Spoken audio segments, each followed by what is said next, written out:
Hey guys, welcome back to my channel. My name is Melissa Siegel. I'm a professor of migration studies, and this is a channel about all things migration.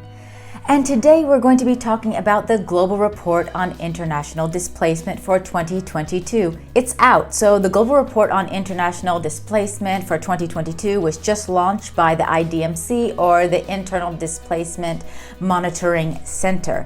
So IDMC's Global Report on Internal Displacement is really the world's leading source of data and analysis on internal displacement, right? So we know that there's a difference between international displacement and internal displacement. Here, internal displacement really means displacement within a country's borders, so not across country borders. And in this year's edition of the Global Report on Internal Displacement, there is a specific focus on internally displaced children and youth. So if you're interested in that, definitely go have a look at the report. Of course, I will make sure to link it in the description below, but I'm going to try to highlight some of the main takeaways from the report right here. So let's jump right in and get started. So first, we can really have an overview of displacements, and here it's important to talk about stocks versus flows. So in other videos I have on migration, I talk about the difference between migrant stocks and migrant flows. Here, when you're looking at IDMC's statistics, they have what they call internal displacements, and then they also have the total number of IDPs. So internal displacements, for example, in 2021 are the flows. So these are new displacements in 2021. And a nice thing that IDMC does is they break down displacements by conflict and violence and natural disasters. So here we can really see the difference between kind of environmental factors in displacement and conflict and violence. And what you can see here is that there were 38 million displacements in 2021. Now, it is true that sometimes a single person is displaced more than one time and can also be displaced for more than one reason.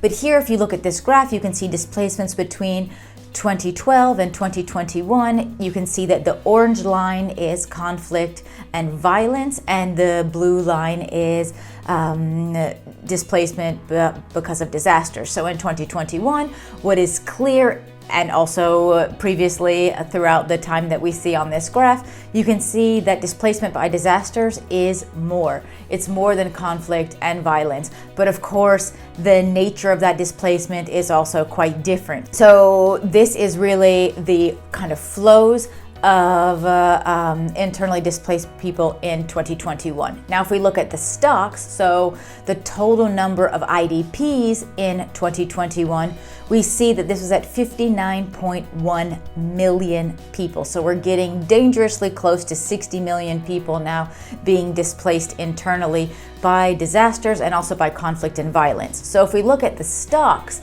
of people that are displaced, we see quite a different picture, right? So in the flows, we see a lot more displacement because of disasters. But if we look at stocks and the actual people that are displaced at a given point in time, around 6 million people are displaced because of disasters, while just above 53 million people were displaced because of conflict and violence in 2021. So we can see quite big differences. So one of the major differences with regard to disasters and those who have been displaced because of conflict and violence is the nature. So people who have been displaced because of conflict and violence, while it's not happening as often in a given year, it tends to last a lot longer than people that have been displaced because of environmental factors. People that have been displaced because of environmental factors are often able to go back home more quickly or resettle somewhere else. So the time span here is quite different.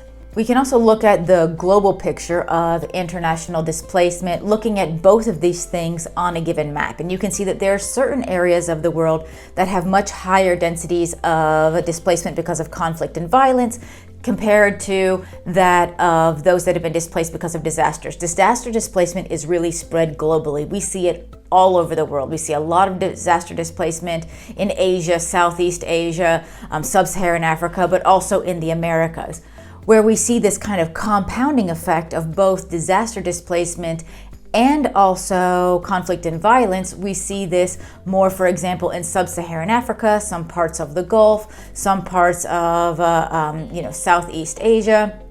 and also a little bit in Central America. So these parts where we see both blue and orange but overlapping, you can see increased vulnerability and more displacement. So if we go back and we look at the flows of the new displacements in 2021, we know that 14.4 million displacements happened because of conflict and violence. Within this, 12.5 million were because of armed conflict, 1.3 million were because of communal violence, whereas 236,000 were other forms of violence.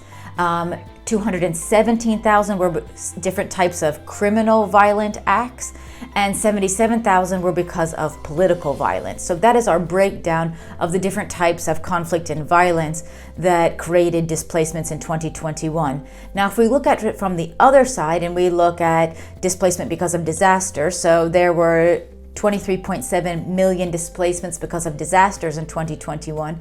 You can see that we have different ones. So we have geophysical types of displacement that were 1.4 million. And within this, we have earthquakes, volcanic eruptions, and landslides. And then on the other side, we have weather-related displacements, which were 22.3 million. And on the weather side, we see things like storms, floods, wilderness fires, droughts, landslides, and extreme temperatures that were creating most of the displacement. And of course, within the storms, we had things like cyclones and other storms. Now let's look at some numbers at a glance. Let's first look at regional numbers. So within these 38 million displacements in 2021, a large portion of those were from East Asia and the Pacific. So here we had 626,000 displacements in East Asia and the Pacific because of conflict and violence, while we had over 13.5 million displacements because of disaster in East Asia and the Pacific. Another region that had a large number of displacements was Sub-Saharan Africa.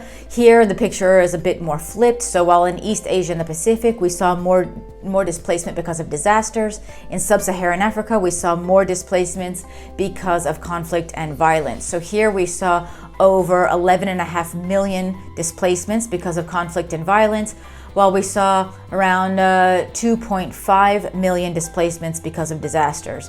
In South Asia, we saw 736,000 displacements because of conflict and violence and 5.2 million because of disasters. In the Americas, we saw 381,000 because of conflict and violence. We saw 1.6 million because of disasters.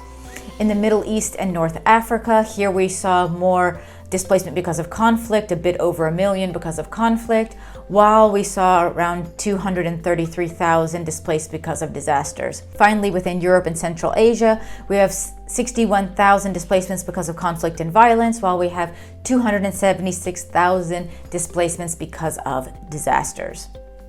Now let's have a look at our top 10s. So within the IDPs, we know that we had 59 million IDPs, again, that stock number, with 53.2 million being because of conflict and violence, another 5.9 million because of disaster. Now let's look at the top 10 countries that have displacement because of conflict and violence and those because of disaster. So if we look at those because of conflict and violence, our top 10 here are Syria, the Democratic Republic of Congo, Colombia, Afghanistan, Yemen, Ethiopia, Nigeria, Sudan, Somalia, and Burkina Faso. While on the other side, countries that have been most affected by disasters and displacement because of that was Afghanistan, China, the Philippines, Ethiopia, South Sudan, Haiti, the Democratic Republic of Congo, Indonesia, Mozambique, and Nigeria. So you can see a couple of countries there are on both sides. We see Afghanistan showing up in both sides. We see the Democratic Republic of Congo showing up on both sides, and Nigeria showing up on both sides. Now, something else we should take into account is the age range of people who have been displaced. Unfortunately, we have 25.2 million people that have been displaced that are under the age of 18. So we're really starting to see unprecedented numbers of children and youth being displaced at this time. We also have 2.7 million people displaced that are over the age of 65. So of course, children and elderly, we often would consider them as more vulnerable groups. So that's just a quick snapshot of a lot of the numbers that were coming out of the report now. Now, what are some key messages, some key takeaways from the report? If we first look at the global picture, there are 6 key messages that have come out of this IDMC report. The first is that there are more internally displaced worldwide than ever before, with a record 59.1 million people. Now, the second is that the majority have fled conflict and violence, and the figure doesn't even include people recently displaced in the Ukraine, which most of that displacement now is from 2022, so we'll be seeing those numbers come in more and more over the year.